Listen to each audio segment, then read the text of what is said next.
Starring Entertainment. Raskan pala tayo. Hello po, magandang hapon po. Ako po si Divine. Hello po, ako po ay mabuting tao.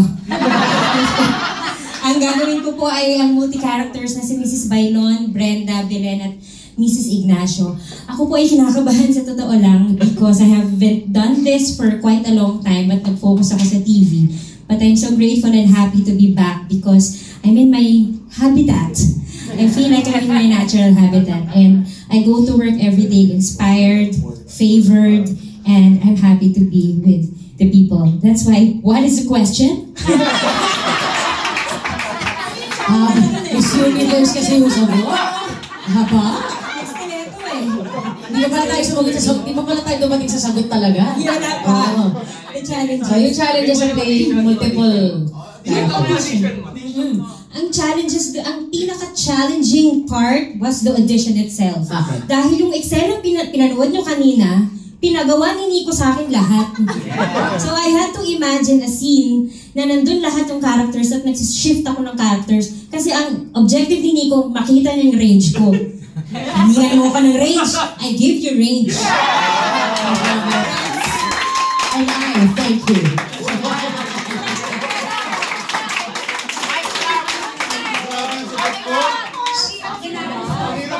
I also wanted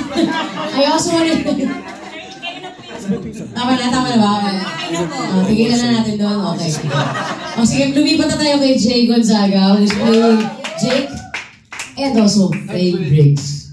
Hi, hello po, magandang hapon po. Hapon na ba? Sa inyo lahat, ako po si Jay Gonzaga and actually, kwento ko lang kung paano ako napunta sa yung para kay B. Kasi meron kaming ginawa meron kaming outing. Ako, si Yong, si Martha, si Nico, tapos girlfriend ni Nico. Nasa kami. Ano yun, di ba? November 1 and 2, di ba? Yan, kami, araw ng mga patay. So meron kaming so binasa namin yan, yung script, yung unang first draft ba? Tapos parang lahat ng character ba binasa ko? Lalaki. Tapos lahat ng lalaki, tapos papapago na. Ganon din ginawa kay Divine. Hindi ko alam na nag-audition na pala ako. Tapos, nung meron na silang mga cast, sabi ko kay Martha, yung friend ko, sabi ko, grabe naman siya yung pinagawa niya sa akin yung mga, pinabasa niya sa akin, isang karakter, wala man na napunta sa akin. Sabi ko, pero okay lang naman, kasi mali mo may hinahanap siya. Tsaka hindi ako nag-expect nun kasi masama mag-expect eh. So nung time na yun, message na ako, like after nagpa-audition sila. Kasi willing naman ako mag-audition eh. Kasi gusto ko, pag meron akong ginagawang role, nag-audition talaga ako para maranasan ko yung step by step para makuha yung character na gusto kong in-auditionan or gano'n. So buti na lang, may message ako ngayon. And nung in-offer niya sa akin yung Jake and Briggs na role, nung binasa namin, daw nabasa ko na siya dati. Natatakot kasi ako kasi kay Sir Ricky yung, di ba, si Sir Ricky yung national artist natin. Tapos mga ibang actors dito, naka-work ko na before, mayroong iba na bago. And excited ako makipag-collaborate sa kanilang lahat, makinig at matuto ulit sa director namin. Lahat ng notes, aaralin at sibagan. And kung mahirap man yung role, syempre sabi nga ni LJ, bakit pa naman natin gagawin? Kung, di ba? So fight lang tayo. So maraming salamat po at sana po manood yung para kay B. Parang nararamdaman ko napaka-challenging ito. Kasi hindi lang sa inyo nang galing, sa lahat. Di ba? I also, dito si Esteban, Mara? Yes, I want to hear from you kasi you're also one of the actors playing multiple characters. So, anong preparation mo rito? Hello po, magandang hapon. Ako po si Esteban, Mara. As compared dun sa mga lead roles talaga na tawag dito, mga women, ako kasi yung role na Jake, Jordan, Briggs, I'll be playing 3 roles. Medyo straightforward naman sila. Kasi as compared nga sa mga women roles na may interaction with Luca. So ako masaya ako dun sa lahat ng roles kasi very complex din sila kahit very linear sila. May iba't iba silang pinanggagalingan at may iba-iba rin silang arc and reason sa kanilang mga choices sa buhay. And nakakatuwa na, alam mo yun, kahit iba-iba ng choices yung mga tao, may intindihan mo sila as long as iintindihan mo kung saan yung pinanggagalingan nila. So, ayun, yun lang po. Thank you. Thank you very much, Esteban. Andito rin ba si Aldo? Aldo, yun. Aldo, I want to hear from you that you'll be playing Pio, Ruben, and Charlie, tama? Yes po. Okay, so anong prep mo dito at ano yung pinaka-challenging na part? Yung pinaka nga po si Aldo, pinaka-challenging po siguro kasi sinabi nga po nila kahapon na pag-usapan na kaming lahat ng mga characters ay parte ni Lucas. Tapos hindi kami totoong tao, pero mag-play kami na para kami totoong tao. So parang wow.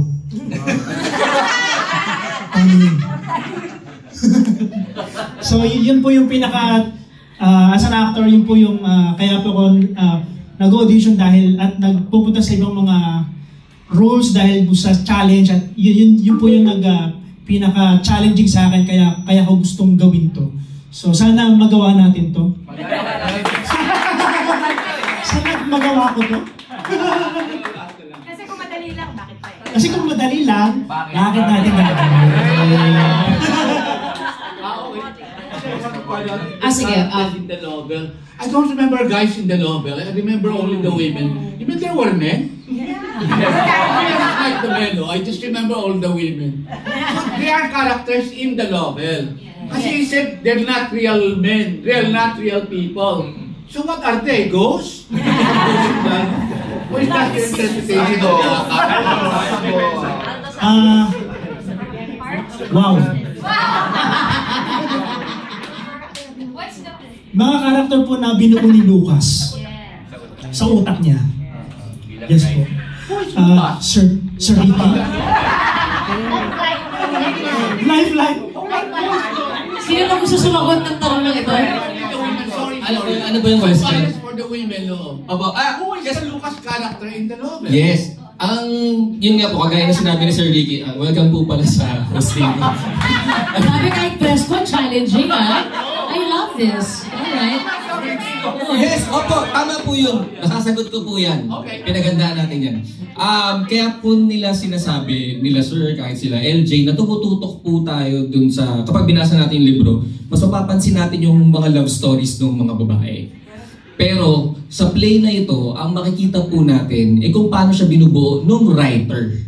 Kasi sila po, ay yung mga apat po nating babae, ay mga karakter po sila sa sinusulat ni Lucas. Si Lucas po, sa kanya po nanggagaling, sa imahinasyon niya, sa mga nararamdaman niya, sa mga ayaw niya sa buhay at sa mga gusto niya. Dito po sa dulang to, mas papakita po namin kung paano nagko-connect si Lucas doon sa mga karakter niya. Siguro po, yun po yung hindi masyadong napapansin ng iba sa libro. Kasi nga, kasi nakakalunod yung mga kwentong sinulat ni Sir Ricky na sobrang nakaka-addict na paulit-ulit mo siyang basahin. Nakakalimutan mo. Yes, the women are very interesting. Kaya nga po mahirap din itong gagawin ko. Pero bakit ko po gagawin kung madali? Baka kasi hindi nyo nabasa yung nobela I think yung premise ang magpapaliwanag. Yes. Yung nobela ay tungkol kay Lucas, isang writer, totoong tao, na mayroong teorya. Ang teorya niya, sa 5 umiibig, may kota ang pag-ibig. Ang teorya niya, may kota ang pag-ibig. Sa 5 umiibig, isa lang ang magiging maligaya. And so, nagsulat siya ngayon ng, broken-hearted siya, at unrequited ang love niya kay Bessie, na totoong tao. And so, nagsulat siya ngayon ng nobela, composed of 5 love stories ng 5 mga babae, to prove his theory na isa lang dito sa 5 ito magiging maligaya. But subconsciously, he's hoping na yung kwento niya doon sa 5 magiging maligaya kasi sa kwento ng 5 babae, sinali niya yung kwento niya at ni Bessie. He's hoping na ang magsasucceed ay siya at si Bessie.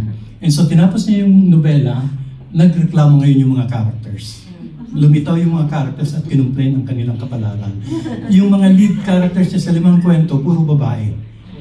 Kasi kinulong niya sila lahat kay Bessie. Lahat ng mga initials nila, B-E-S-S-I-E. Si Erica, si Sandra, etc. Kinulong niya lahat yung 5. And so, yun yung naging confrontation, and etc. in the story. So, may ang real na character, real na tao, at character din ay si Lucas, dalawa. Si Bessie, mayroon ding totoong tao na Bessie, at mayroong Bessie na sinulat niya. And then si AJ, yung baklang anak ng lesbian na si Esther, totoo na barkada ni na Bessie. So meron totoo at tauhan na doble. But the others are all fiction. Lalo na si Erica na nakatira sa isang mundo na tinatawag na Maldiaga, na hindi totoong lugar where ang mga tao hindi marunong umibig, walang Valentine's and so on and so forth. So mas fiction siya. That's why kanina sinasabi ni LJ at namin na kwento siya ng mga love stories but in the end, tungkol siya sa pagsusulat. Thank you sa marami salamat po sa